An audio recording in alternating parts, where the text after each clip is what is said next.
Hi, it's Phil again. This is a part 3 video. We're going to take you through a tour of the actual property.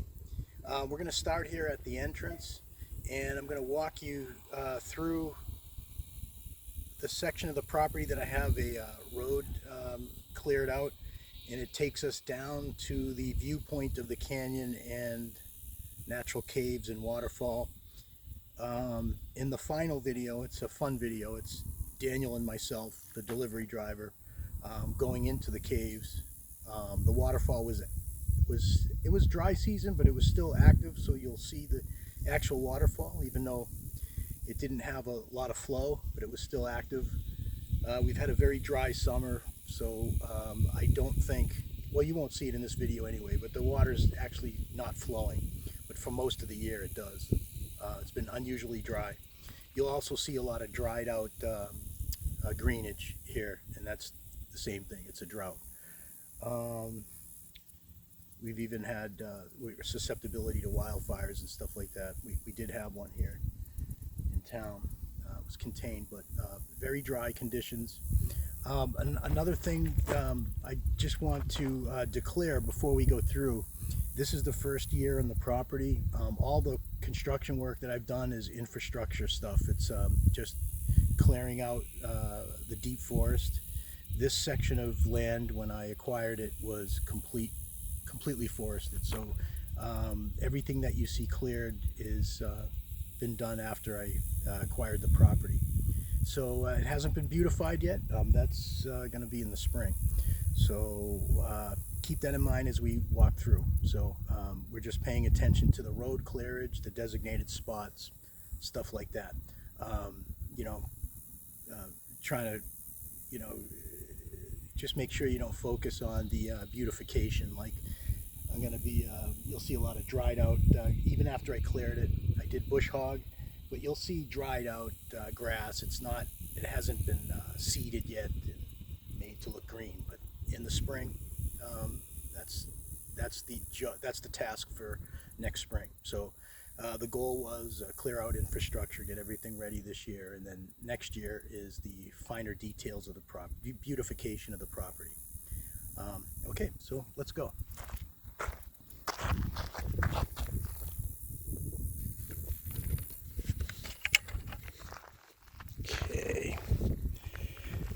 Okay, so keep in mind this is a handheld. I'm a one-man operation, so please excuse the turbulence in this walkthrough. So like I said, we're here at the entrance of the property. This road is a dirt road maintained by the county. It is a dead-end road. It ends on my neighbor's property down the way. And we are one block from Highway 5. It's a beautiful, quiet residential neighborhood. Everyone owns a tremendous amount of land, so we're all spread out on big plots of land. My property is 10 acres, and we are one block from Highway 5, as I said. That is the main state road that takes us through Calico Rock. The two closest cities on each point are Mountain Home to the north and Mountain View, smaller city, more like a town, famous for folk music, to the south. And Mountain View about 30 minutes away, I think 20 something miles. Mountain View is about 40 minutes, 30 something miles. Okay, so here at the front, from the street view, you can see this area here that I cleared out. Used to be deep forest. There was an abandoned house from the mid-1900s that nature had begun to reclaim. So, did some demolition on that. There was a well house here. I got rid of the well house, found an additional well, struck water at 575 feet. So that might be a second viable well. So I will find out by the end of summer whether it is viable still, and that will be an additional well, and that will serve us very well. In fact, why don't I change plans here? And I was gonna, well, we'll still do that. I'm gonna take you down the driveway, but cutting onto the land, This structure here was part of the abandoned house. It was originally a fireplace. It was modified in 1976. I know that because it was etched out. It was etched into the cement joints in between the rocks. Which, by the way, those rocks, they were gathered up from the property, and this structure was made from those rocks more than a half a century ago. In fact, the beginning of that is probably close to 100 years. It was modified in 1976 from a standard chimney to this setup. The reason I'm spending some time here is what I'm going to do with this area is turn it into a community center. So this will be an awesome outdoor grill. I mean, this is a huge brick oven. So I'm going to clean this up. It's going to be just for community use. I'm going to put a deck out here, and it'll be a gathering place to just hang out, grill some food, have your favorite beverages, do whatever you want to do. And over here, I've cleared out this section of land. This is all soft, fertile soil. Calico rock got its name from the rocky terrain here. There's huge canyons, a lot of rock.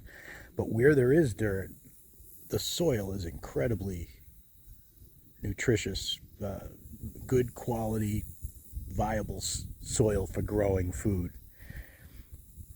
It's just a matter of whether you have it or not, whether you've got rock or dirt. Wherever there is dirt, it's really, really good.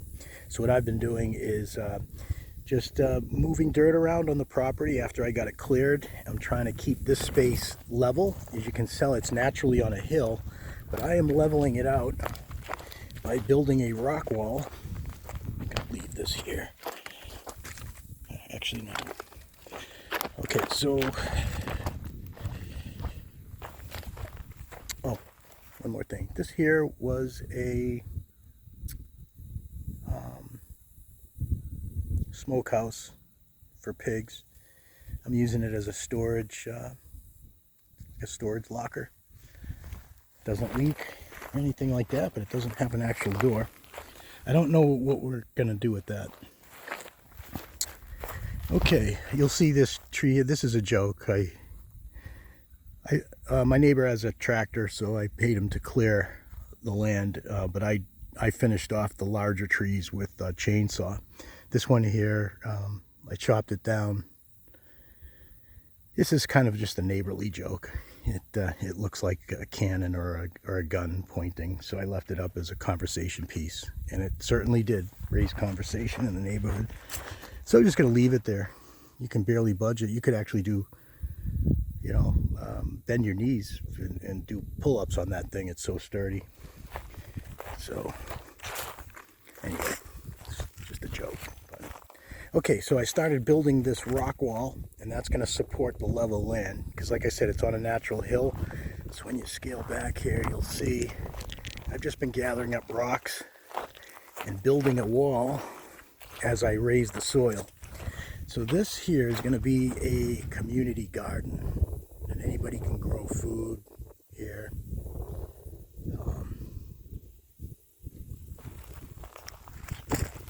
So you'll have to excuse the mess here.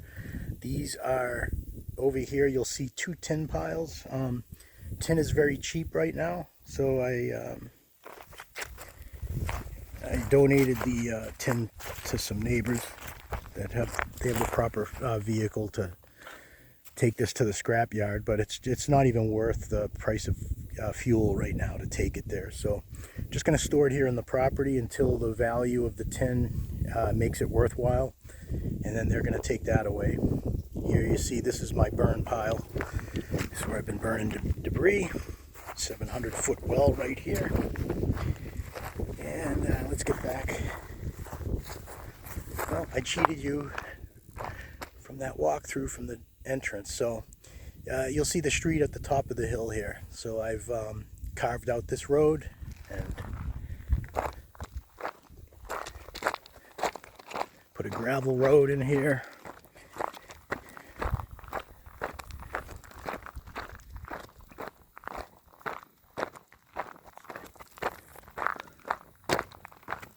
Okay.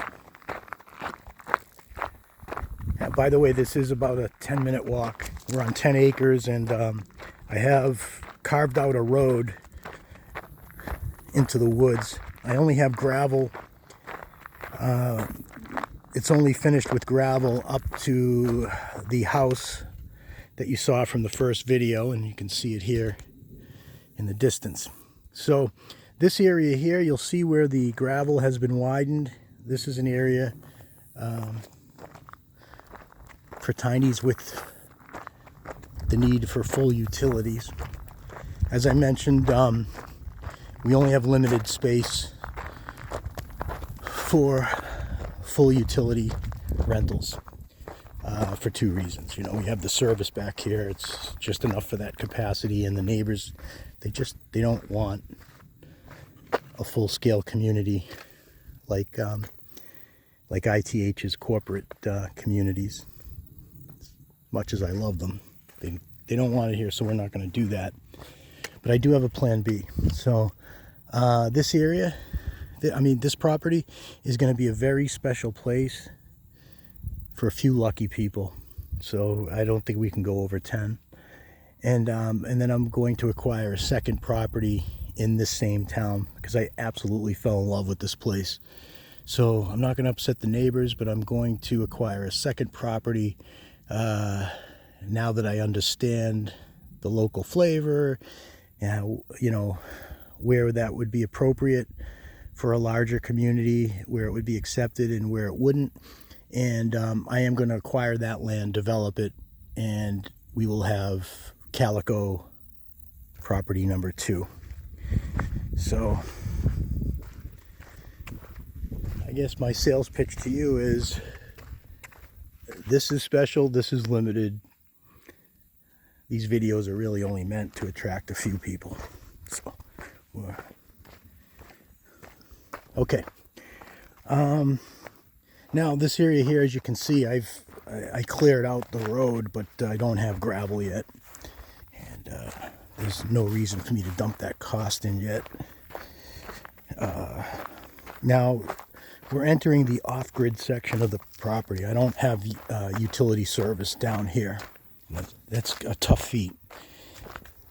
So taking everything into account about the neighbors' desires, you know, the cost of bringing utilities into the deeper part of the woods and all that, that's how I came to the determination that that would be the section of the property for utilities that we just passed, and this will be an off-grid area.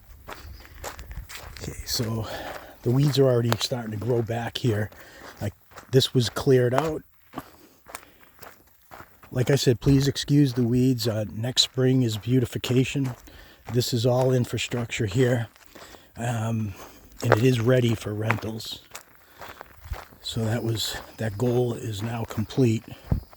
But of course, it doesn't look pretty yet. A little stop here. This rock, you're going to see this is actually nothing compared to the canyon. But a little funny story about this rock.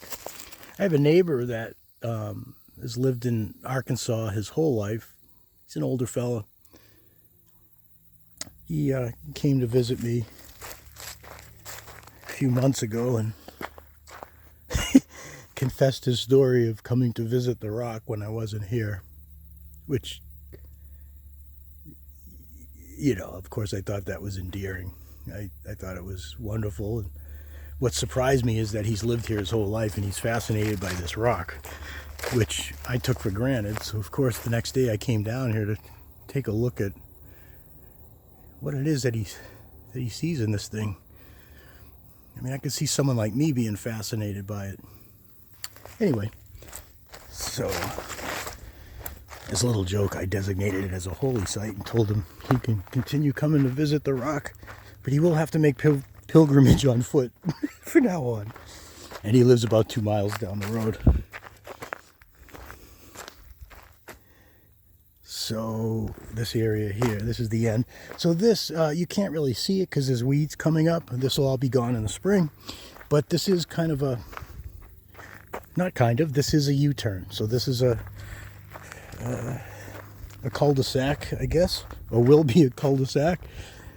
And this is where you just, you know, make a turn. Eventually for vehicles, you'll be able to make a turn here. Okay, by the way, thanks for your patience. Doing a little storytelling about the property. You may or may not be interested in that. But, you know, bear with me here for those that are interested in this.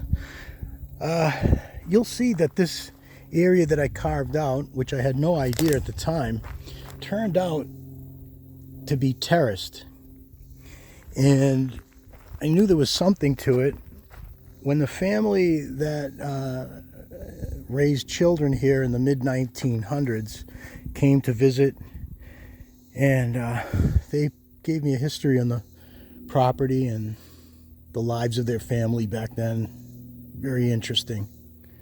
In fact, I'll ask their permission. Maybe we could do a video and have them tell that story sometime in the future. But anyway, they had revealed that this was a strawberry farm that their either dad or granddad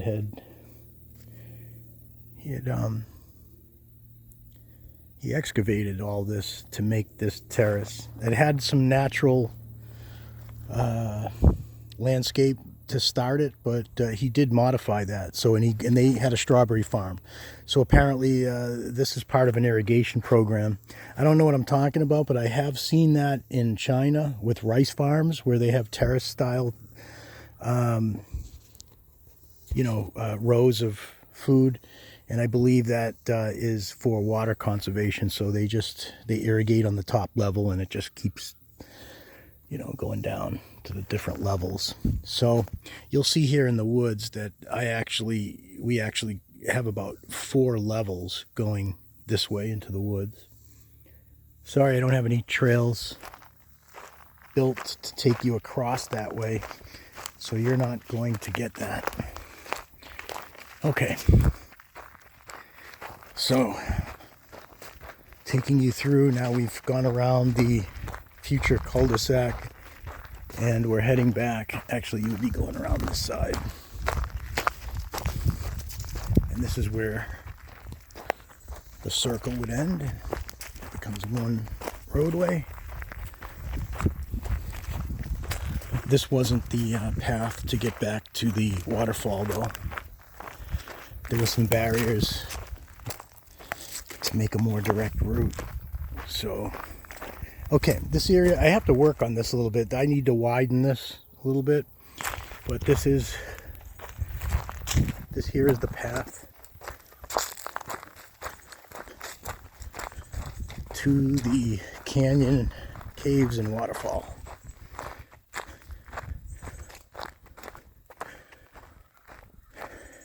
Once again, this was all deep forest, so I carved this out of pretty much untouched forest. I don't know how long it's been untouched for. Maybe some of these parts forever. Okay, so this road comes down. We're going to end up going down this road to the end where I stopped clearing. Little quick pit stop here. I'm sorry. Yeah, getting back to the end of the road. That has the closest viewpoint of the cave from the end of the road. However, I'm going to take a quick pit stop here. This section right here, I'm going to carve out. This is an excellent land site. We got some semi-flat area up here before the hill starts. Okay, so I'm going to take you around this way. Still ticks and chiggers in the deep forest here, so I'm trying to take you the long way. Okay, so this land site could be cleared for an off-gridder. You see that's somewhere on the side of the road, this square patch here, and this is the view that you would have down into the canyon. Now, The camera doesn't pick up a lot of this through the trees. Jeez, I'm doing that. Sorry about that. The camera doesn't really see, you can't get a good view of the canyon through the trees, but with the naked eye you can see it to the left here. And I should say this time of year, because there's a lot of greenage. And as we get into the fall and winter, all this greenery falls off, and you get a really clear view of the canyon, and it's beautiful. In fact, you know what? Let me take you down the hill a little bit.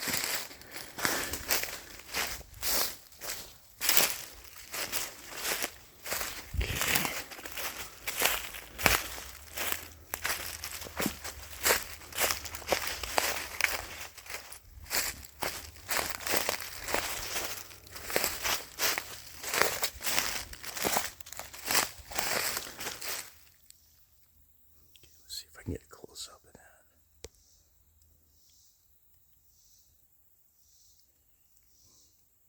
Well, to me it doesn't look like much in the back of the view. Sometimes it looks a lot better when I review this footage after, because it doesn't look like I'm picking up on any of that. Okay, so here we've got another, I believe there's a small cave on the other side of this hill. You can kind of see the entrance to it, but it doesn't go very deep. Over this way, that canyon, see it wraps around. Try to take a mental note of this, because we're going to lose sight of it, but you can see it's kind of, the canyon is kind of, it's curving around like a half moon.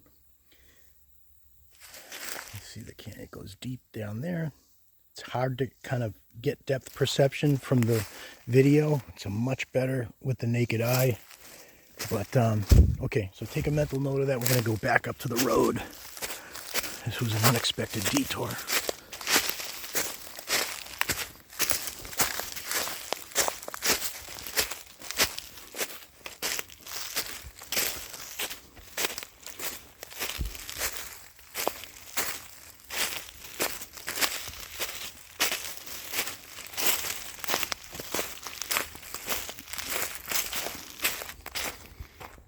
Okay.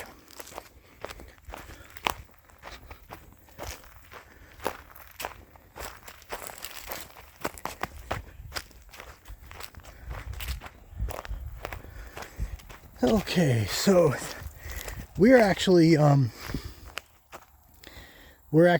this path that I cleared out, we're actually sitting on the top of the canyon. Even though we're going downhill, the canyon to the left is getting deeper and deeper along our side, so we're still above, even though we're going down on a really steep decline. And you can see as we go down, so does the canyon below. So, okay. I really appreciate your patience. I know this is not a professional video. This is a one-man show. A guy in the woods with a phone.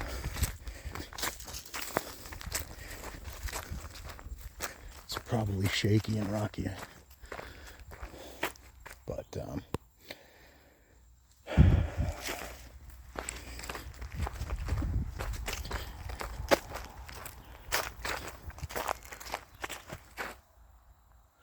okay, so this is the end here. My property line ends here. Now this next property I may acquire, this actually goes all the way to Highway 5. I will try to acquire that property once I get some momentum here. And that opens the door for a lot more rentals, a lot more tolerance for rentals as we get close to 5. There's no neighbors to make upset out there.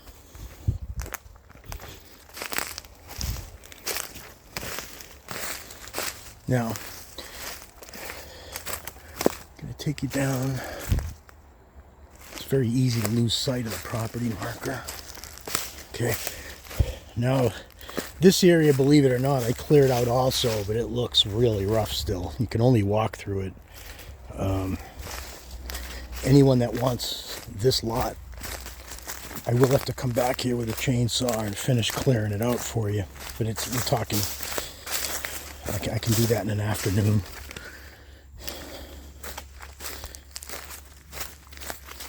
Okay, so this is the property line here.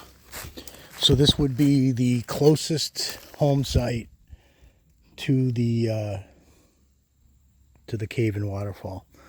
So there are different positions. I own all this land over here. So there's you see that this peak up on the top part of the hill. You'll actually, further away, you'd have a better view of the waterfall. See if you can see up this hill where the sun is shining through. That area is open. I would need to I need to do some work. That is a very prime spot, but I do need to do a little bit of work to create a flat area, because the best viewpoint is on a steep hill. There's flat surface very close to it, but it's going to take I'm going to need a tractor to do that, but it is possible. So anyway, the view from this point is closer but obstructed.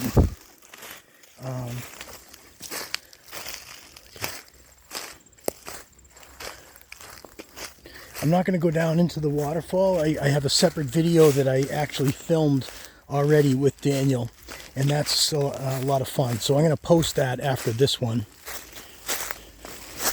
A lot more fun to watch than this. So anyway, this is the end of the property tour. So this is the back end of the property. This is what the waterfall looks like at the height of greenage in the summer. This is the view of the canyon and the waterfall, but this clears out tremendously as fall approaches. So I would say for 8 months out of the year, it's completely open with a beautiful view. You can't see it on camera, but the view is still pretty decent, you know, to the naked eye, even through the foliage. Like, I can clearly see the canyon. It doesn't look like you can see it from the viewfinder here in the back of the camera, but you never know. Okay, so that's the end of this. Stay tuned for the footage of this canyon and waterfall. Okay. Over and out.